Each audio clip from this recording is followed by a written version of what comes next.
Test 4. You will hear a number of different recordings and you'll have to answer questions on what you hear. There will be time for you to read the instructions and questions, and you'll have a chance to check your work. All the recordings will be played once only. The test is in 4 sections. At the end of the test, you will be given 10 minutes to transfer your answers to an answer sheet. Now turn to Section 1. Section 1. You will hear a conversation between a student looking for a host family and a housing advisor. First, you have some time to look at questions 1 to 5.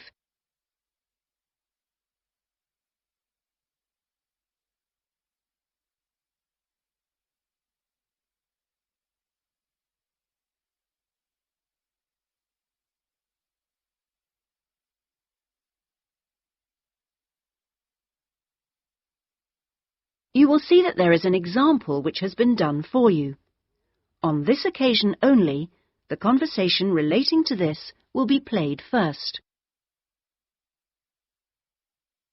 Good morning. How can I help you? Good morning. I understand you help fix up students with host families. That's right. Are you interested in... Yes. Well, please sit down and I'll just take a few details. Thank you.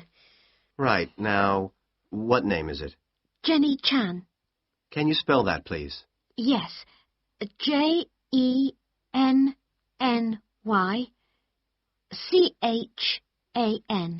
Right. And what is your present address? The student's name is Jenny Chan, so Jenny Chan has been written on the form. Now we shall begin. You should answer the questions as you listen, because you will not hear the recording a second time. Listen carefully and answer questions 1 to 5. Good morning. How can I help you? Good morning. I understand you help fix up students with host families. That's right. Are you interested in... Yes. Well, please sit down and I'll just take a few details. Thank you. Right. Now, what name is it? Jenny Chan. Can you spell that, please? Yes. Jenny-Chan.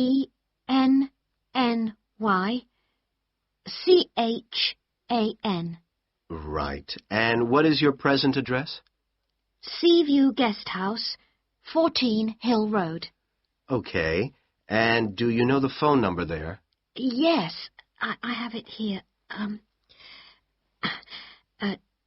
2237-676. But I'm only there after about 7 p.m. So when would be the best time to catch you? I suppose between 9 and, let me see, past, before I leave for the college. Great. And can I ask you your age? I've just had my 19th birthday. And how long would you want to stay with the host family? I'm planning on staying a year, but at the moment I'm definitely here for 4 months only. I have to get an extension to my permit. You're working on it? Mm. Fine. And what will be your occupation while you're in the UK? Studying English? And what would you say your level of English is? Good, I think.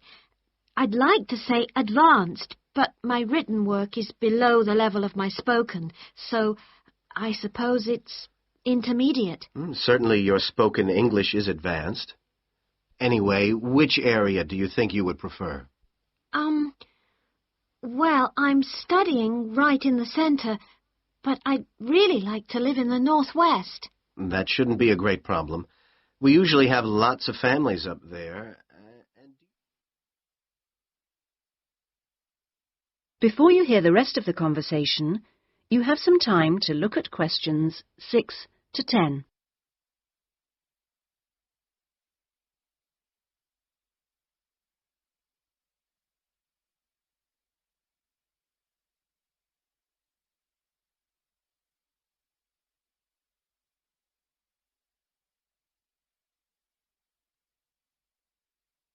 Now listen and answer questions 6 to 10.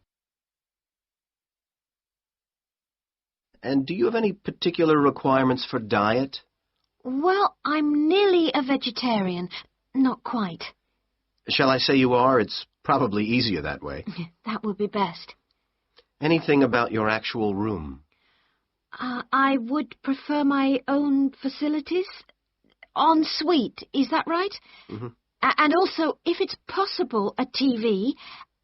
And I'd also like the house to have a real garden, rather than just a yard. Somewhere I could sit and be peaceful. Is that all? Well, I'm really serious about improving my English, so I'd prefer to be the only guest, if that's possible. No other guests. Yes, you get more practice that way. Anyway, obviously, all this is partly dependent on how much you're willing to pay. What did you have in mind? I was thinking in terms of about 60 to 80 pounds a week, but I'd go up to 100 if it was something special. Well, I don't think we'd have any problems finding something for you. Oh, good. And when would you want it for? I'd like to move in approximately 2 weeks. Let me see, it's the 10th today, so if we go for the Monday, it's the 23rd of March. Yes. Right. Good, and if I could ask one last question. That is the end of section 1. You now have half a minute to check your answers.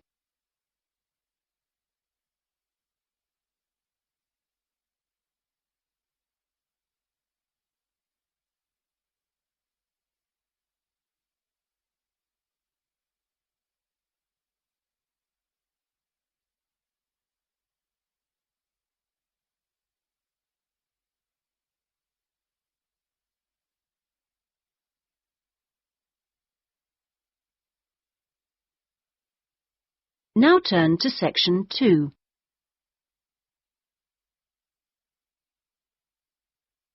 Section 2.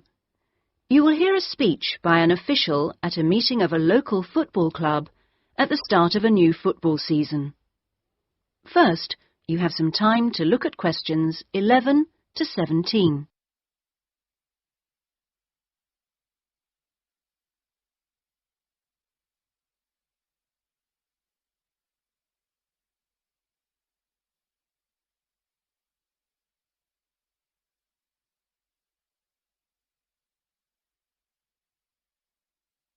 Now listen carefully and answer questions 11 to 17. Good evening, everyone, and thank you for coming to the soccer club meeting. It's good to see so many parents and children here tonight, and I know you're looking forward to a great football season. Now, I'd like to take a few minutes to tell you about some changes to the soccer club for the coming season. Now, this season, we'll be playing all our matches for both the junior and senior competitions at Kings Park, instead of Royal Park, which was used last season. Now, for meetings, we're going to use the clubhouse in Kings Park, and the next meeting will be held in the clubhouse on the 2nd of July. As usual, we hope to begin the season with a picnic next Saturday at the clubhouse. Please try and come to the picnic, as it's always good fun. At the last week of the season, we usually have a dinner and presentation of prizes to the players, and more information about this will be given to you later in the season. This season, we have more teams than ever. We hope to have 10 teams instead of 5 in the junior competition, and they will play on Saturday mornings beginning at 8:30 a.m. Training sessions will be held in Kings Park on Wednesday afternoons for the juniors, and they will be wearing red shirts again this year. In the senior competition, there will be 4 teams, same as last year, and their games will be played on Saturday afternoons, starting at 2:30. It will be at a 2 o'clock start, and the training session for seniors is planned for Sunday afternoons. Before you hear the rest of the speech, you have some time to look at questions 18 to 20.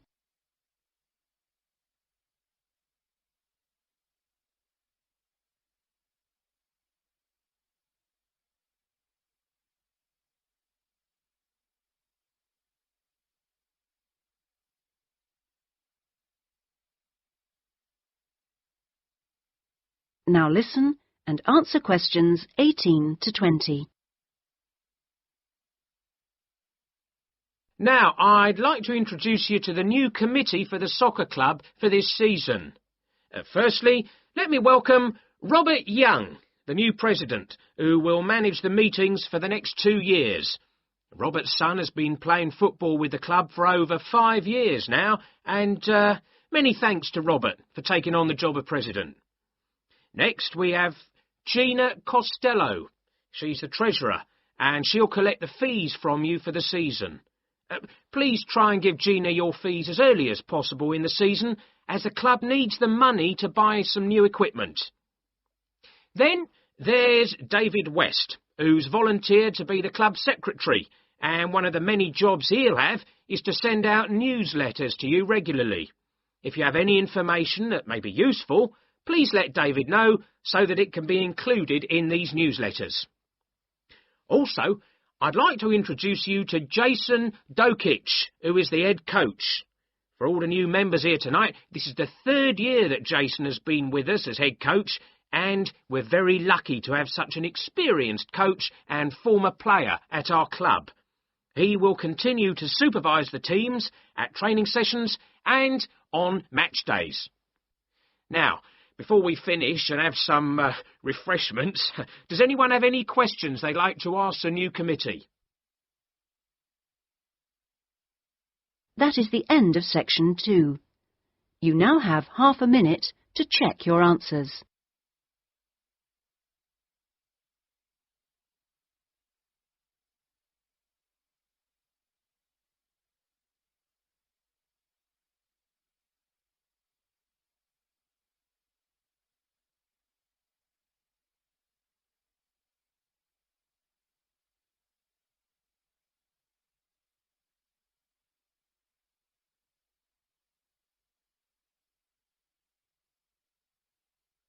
Now turn to section 3.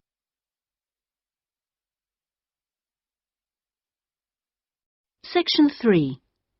You will hear a tutor and 2 students discussing a business case study. First, you have some time to look at questions 21 to 24.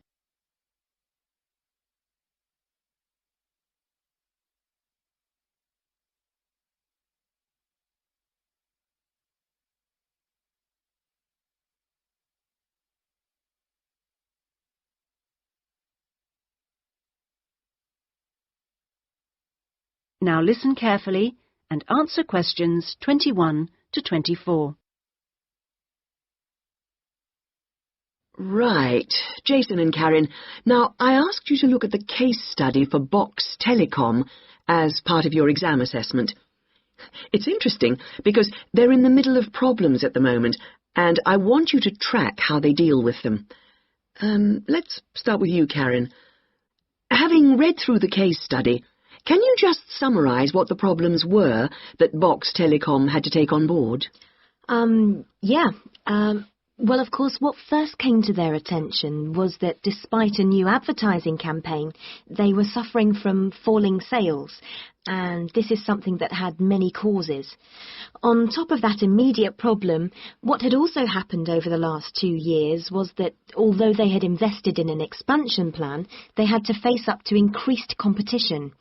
And before they had a chance to get to grips with the effects of that, they were stalled by a strike, and it was just when they were thinking about making a colossal investment in new machinery for their plants. So they were really in trouble. Yes, I think that's fair. And, Jason, now you contacted the company, didn't you? What did the company define as the reasons for these problems? Well, I think they've hit on the right things. It would be easy to say they had invested too heavily or at the wrong time, but in fact the signs were good, and what they were set back by was high interest rates. At the same time, their longer-term problems, which were affecting their market share, were eventually credited to poor training, and having looked at the details in their last report, I think that's right. Before you hear the rest of the discussion, you have some time to look at questions 25 to 30.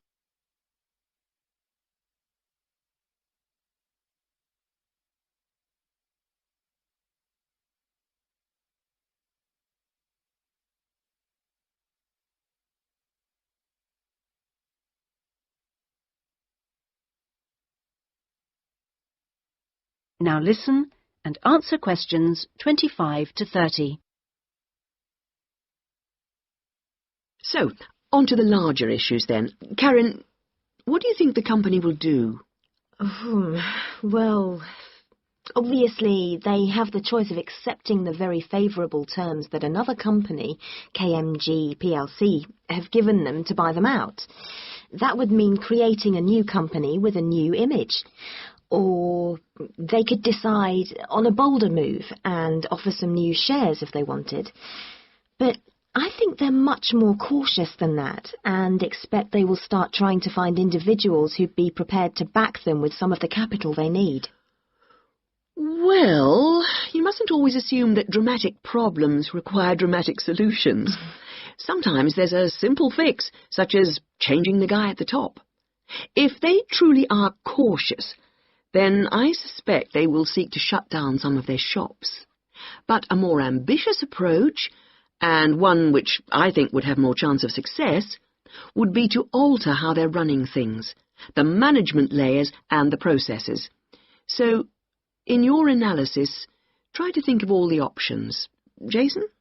Yes, it's interesting because I found it a really useful company to study. Its problems cross all types of industries, and it's lucky it's so big. A smaller or even medium-sized company would have gone under by now. Ah, well, in fact, what I want you two to do is to go away when we've finished our discussion today and write a report.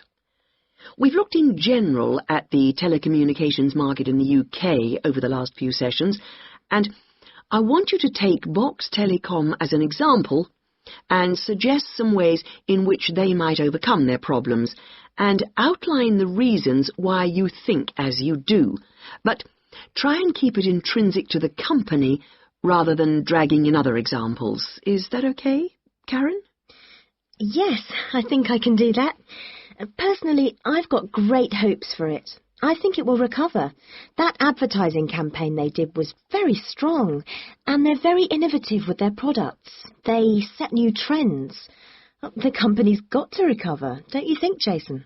I'm not sure. I think it can, but it's not a foregone conclusion unless they manage to attract the right level of investment. The company definitely needs a boost, and to attract more highly skilled workers if their recovery is to be long-lasting. When I was talking to the marketing manager, he said to me that he thinks the company had got a great management team. But he would say that, wouldn't he? But they are suffering from having to work with outdated production machinery, and that could cost a lot to put right. Well, personally, I think the stock market is to blame. I think they were expecting too much of the company, and then inevitably it looked bad when it didn't perform. The market should have had more realistic expectations. And I disagree with you about the advertising campaign, Karen. That's where they could do with some innovation to get sales kick-started. Anyway, let's see what you come up with those. That is the end of section 3. You now have half a minute to check your answers.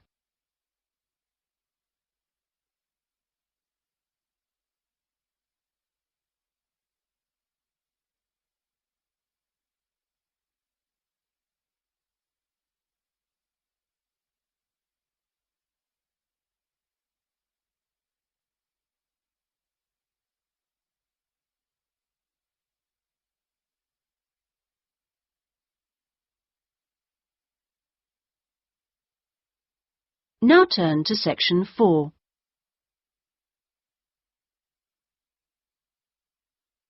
Section 4. You will hear a university librarian giving a talk to new students. First, you have some time to look at questions 31 to 40.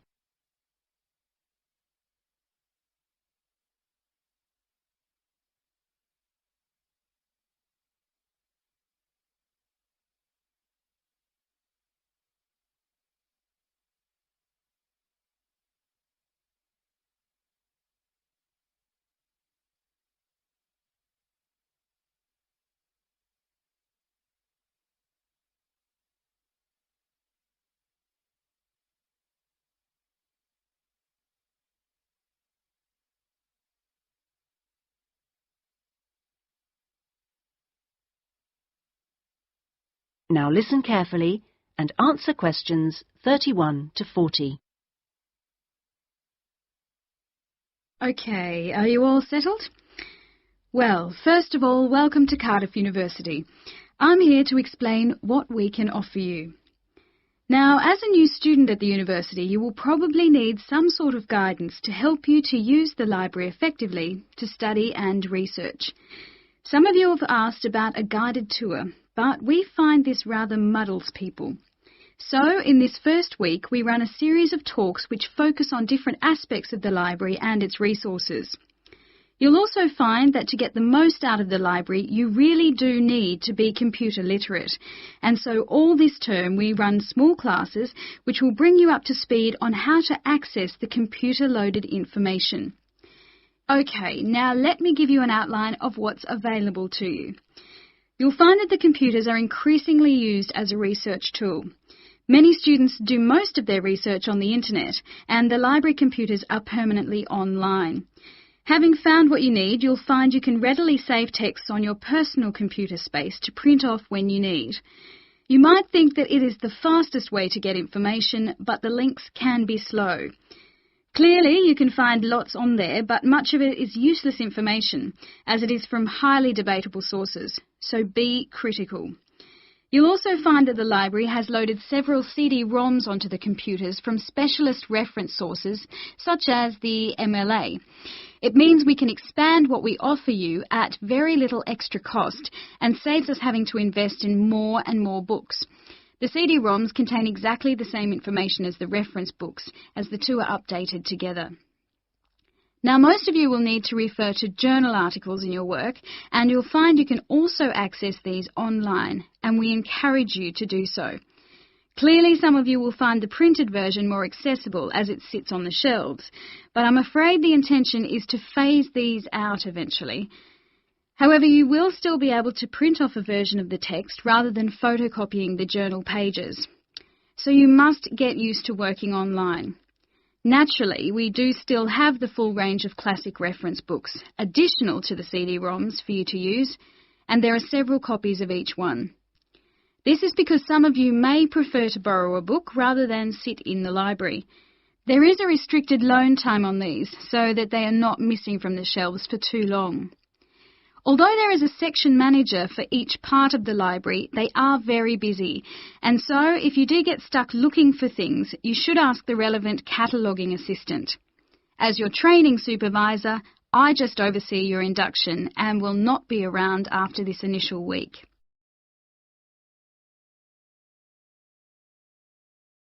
Some of you may be interested to know that the library is offering specialised training sessions on writing a dissertation. Obviously, this is not relevant to those of you who are undergraduates, it is just for postgraduates. Your department will discuss the planning stage of the dissertation, i.e. what you're going to do with you, and we will focus on the structure of it.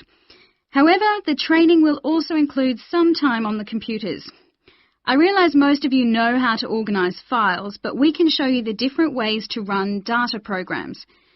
Your tutors will tell you at the outset how to set out the chapters they require, but you will need to ask them how they would like you to organise the bibliography, because it varies depending on your subject area. When you've got something together, the trainer here will look through the draft version for you to see if it's okay. And one final point, for those of you who have registered from abroad, we can offer individual sessions on dissertations if you feel you need them. If you require language lessons, then they are available from the International Centre next to the Law Department. That is the end of section 4. You now have half a minute to check your answers.